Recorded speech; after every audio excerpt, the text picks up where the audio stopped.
Joining I'm going to show you today is done using single crochets. It's a very fast joining, but it does use a lot of yarn and create a lot of ridges.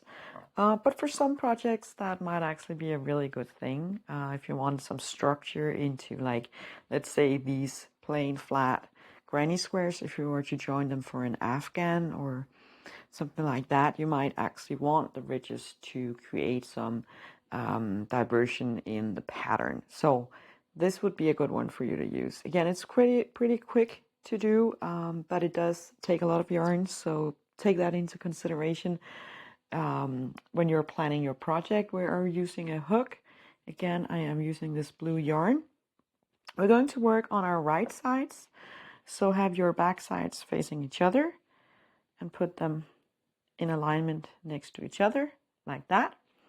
And I have put on a slip knot to my hook. I'm going to work in the second chain in my corner, and we're going to work in the inner stitches. So for me, that is the stitches that are closest to each other. So that would be, let's say, this one and this one. So the two closest to each other, that is the inner stitches for me, at least. We're going to work in those. We're going to find that first corner stitch, and I'm going to go in the inner stitch and finding the corresponding one on the other side. I am going to yarn over and do a single crochet like that. And that is how this goes. So you're going to find your inner stitch on both squares, and over and do a single crochet. That, make sure you don't pull it too tight.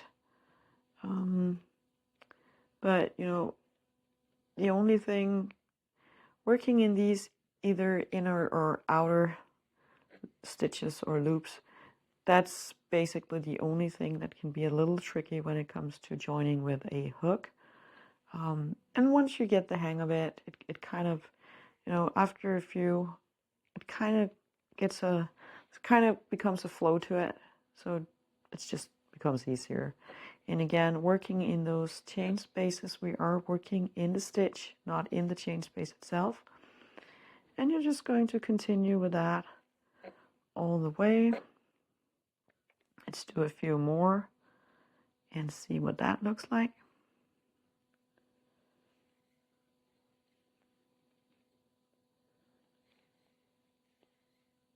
So as you can see, with this contrast color, it's very visible. It's very clear that you have this row right here. But again, that could be an integrated part of your project, especially if you also do single crochets for your border. Again, it does create a lot of volume ridges to it, as you can see here, like that, and kind of lays down like that on the side. On the other side, it looks like this, which I actually think is a very nice joining as well. So if you prefer this one and don't mind the ridges on the inside of your project, you can just flip them over so you're working the single crochets on the back sides. I just want to show you real quick what it looks like if you use the same color as one of the squares. So I have made one here using my green color. And as you can see, you do have the ridges down here. So there is this texture and volume to it. But I think when you do it in the same color as one of the squares, you don't really notice it the same way.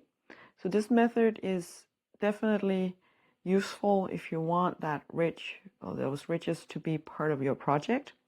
Again, this is what it looks like on the back side. So if you like this joining and don't mind the volume, you can just crochet on the back of your squares.